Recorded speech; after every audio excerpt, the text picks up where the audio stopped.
आपका ड्रीम और भरोसा जितना स्ट्रांग होगा आपकी कामयाबी उतनी बड़ी होगी। ड्रीम पे बात की थी ना, किसने की थी? बहुत अच्छी तरीके समझाया होगा राजेश जी ने, क्योंकि मैं इनकी वो ट्रेनिंग देख चुका हूं।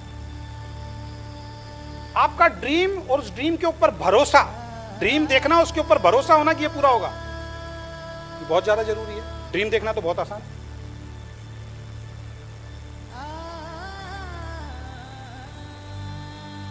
एक लीडर स्टेज पे आता है, उसको बोलते हैं आज तेरे को बोलने का मौका मिलेगा। अच्छा, मोबाइल में जाता है, शेरो शायरी ढूंढता है, कौन सी बढ़िया आज बोलूंगा। एक शेर याद करके आता है, क्योंकि वीडियो बननी है, आजकल तो रील्स भी चल गई, वो भी डालनी जरूरी है सबको। और यहां पे आके पब्लिक बैठी होती है, ऑडियंस, शेर बोलता है। कौन सा शेर है वो? इम्तिहान वाला कौन सा शेर? जिंदगी का इम्तिहान होता है। हाँ, आता है, मुश्किलों से भाग जाना आसान होता है, हर लम्हा जिंदगी में एक इम्तिहान होता है। और दोस्तों, डरने वालों को मिलता नहीं कुछ जिंदगी में, लड़ने वालों के कदमों में जहान होता है। क्या होता है वहां से? तालियां हैं। फिर जाके बोलता, कैसा बोला था सर मैंने? मजा आ गया। 4 दिन बाद अपलाइन फोन करता, हाँ भाई वो मीटिंग बाहर में जाए, छोड़ो। क्या हुआ? जुड़ता ही नहीं मेरे से तो कोई। कथनी और करनी में फर्क है। कथनी और करनी में फर्क है। तो स्टेज तोड़ने के लिए नहीं बना भाई ये। सोच समझ के बोलना पड़ता है।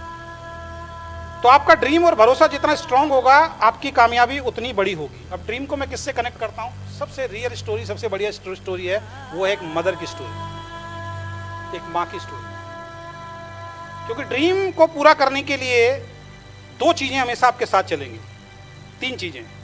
अगर आपको ड्रीम पूरा करना है तो सबसे पहली चीज तो राइट एक्शन, सही एक्शन होना बहुत ज्यादा आपका जरूरी है। दूसरी चीज, एक्सेप्ट एवरी चैलेंज।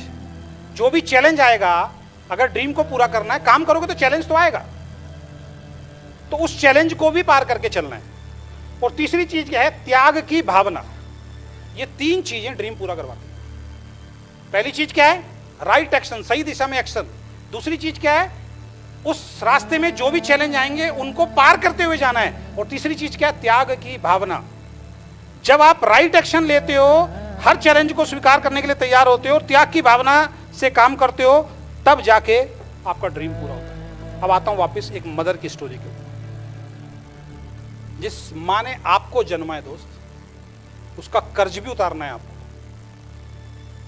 कुछ लोग तो यहां ऐसे अभागे बैठे हो सकते हैं जो अपनी मां के साथ ही नहीं रहते होंगे, अपनी मां को साथ ही नहीं रखते होंगे। मैं तो अपने आप को बहुत धन्यवाद बोलता हूं, ईश्वर को धन्यवाद देता हूं कि मैं तो अपने घर में एक अकेला ही भाई हूं। दूसरा होता तो मेरे घर भी बागवान फिल्म चल रही होती, आधे दिन तू रख आधे दिन ये चल रहा है घरों में लोग। अगर आप में से कोई ऐसा है तो मेरी सबसे पहली आपको यही एजुकेशन है, अगर भाई आपके 4 भाई हैं, 3 भाई हैं, 2 भाई हैं और आपकी मां को किसी और ने रखा हुआ है और आप भी इसी सोच के साथ चलते हो कि उसकी जिम्मेदारी है, वो करेगा सब कुछ, क्योंकि उसका भी अधिकार है, वो भी प्रॉपर्टी में हिस्सा लेगा, इस सोच को आज बाहर निकाल दो। तुरंत अपनी मां को लेके आओ और उसको बोलो कोई करेगा या नहीं करेगा, मैं करूंगा तेरे। तब हो आप एक सपूत, वरना कपूत हो। ध्यान रखना, जिंदगी में कुछ मिलने वाला नहीं। माँ बाप का साथ नहीं दे रहे हो आप तो बाकी तो छोड़ दो, दुनिया में किसको साथ दोगे यार? आप माँ बाप के लिए नहीं कर सकते तो फिर किसके लिए करोगे? एक लड़की की जब शादी होती है ना, तो फिर शादी के 1-2 साल बाद वो गर्भाधारण करती है, तो बड़ी खुशी होती है फिर घर में कि अब ये माँ बनने वाली है। और एक औरत का सबसे बड़ा सपना, एक लेडी का सबसे बड़ा सपना होता है, सबसे बड़ा ड्रीम होता है उसका बच्चा। सबसे बड़ा ड्रीम होता है माँ शब्द कहने वाला कोई बच्चा उसकी जिंदगी के अंदर है। और जब वो गर्भ से होती है तो उसके बाद उसके लिए आसान नहीं होते वो 9 महीने। एक ड्रीम लिया उसको, अब वो राइट एक्शन लेना पड़ता है, हर वो काम करना पड़ता है जो उसके लिए और उसके बच्चे के लिए जरूरी है। यस या नो? लिस्ट बन जाती है, ये खाना है, ये नहीं खाना है, ये करना है, ये नहीं करना है।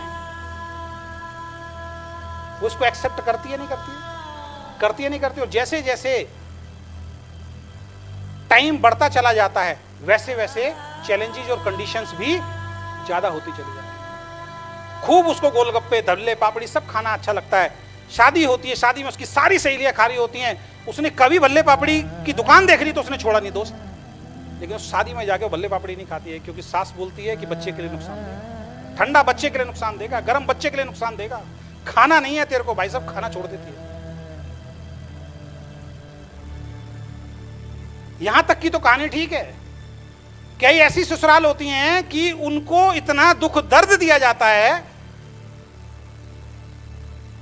कि उसकी तो आप कल्पना भी नहीं कर सकते। सास अलग ताने मारती है, ससुर अलग ताने मारती है, ननद अलग ताने मारती है, जेठ जेठानी अलग ताने मारते हैं। उन सब चीजों को भी भाई साहब एक्सेप्ट करते हैं। और कई तो ऐसे निकम्मे होते हैं जो उस टाइम में अपनी बीवी की पिटाई भी करते होंगे, उस चैलेंज को भी एक्सेप्ट करना पड़ता है। होता है नहीं होता है? क्या ताकत होगी यार, क्या हिम्मत होगी, सोच के देखो। 9 महीने हर वो काम जो उसको अच्छा लगता था वो नहीं कर रही है वो, हर वो काम जो बच्चे की सेहत के लिए जरूरी है वो कर रही है वो। और उसके अलावा दुनिया भर के चैलेंज, दुनिया भर की दिक्कतें जो उसको परिवार से मिल रही हैं उनको भी झेल,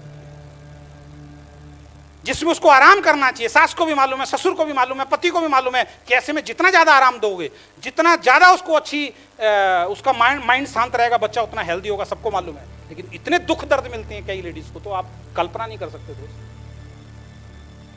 उसके बाद भी सब दुख दर्द को सहते हुए उसका फोकस कहां होता है? एंड ऑफ द रिजल्ट, जो उसको प्राप्त करने वाला होता है वो कौन है? उसका बच्चा। जब भी कुछ गलत करने की सोच आती है उसको ये आता है कि मेरी जिंदगी खतरे में पड़ जाए लेकिन मेरे बच्चे की जिंदगी खतरे में।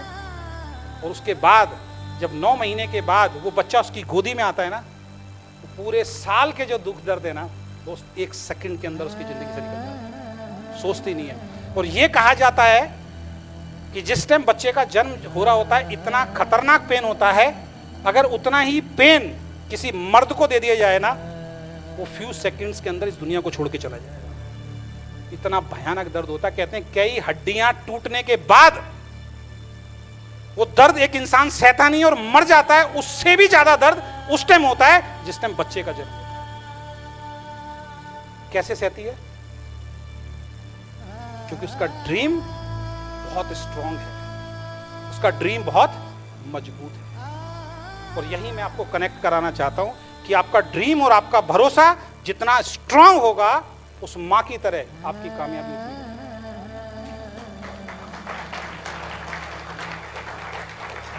तैयार हैं? अब एक सोचेगा मैं मां कैसे बन सकता हूं, तो यही सोच रहा होगा इतनी देर से मैं मां कैसे बन सकता हूं यार। भाई इसमें जो डाउनलाइन आ गई उसके माँ बाप ही हो आप। जब किसी को ज्वाइन कराओ तो सोचा करो कि ये जिसको मैं ज्वाइन करा रहा हूं ना, ये पैदा हो रहा है मेरे इस बिजनेस में, मेरा बच्चा है। 9 महीने तक केयर करनी है उसकी, रोएगा, चिल्लाएगा, सब कुछ करेगा। 9 महीने तक हर वो काम करना है जो इसके लिए जरूरी है। ये नहीं कि जोड़ा और छोड़ दिया। मेरे गुरु कहा करते थे कि नेटवर्क बिजनेस में, खासकर 2 लेन वाले बिजनेस में, वैसे तो सभी में होता है, वो कहावत बोला करते थे, सुना देता हूं मैं आपको, कि उस इंसान को बच्चे पैदा करने का कोई अधिकार नहीं है जो अपने बच्चे की परवरिश अच्छी तरीके से ना कर सके। और नेटवर्क बिजनेस में उसको डाउनलाइन बनाने का अधिकार नहीं है जो अपने डाउनलाइन की परवरिश अच्छी तरीके से ना कर सके।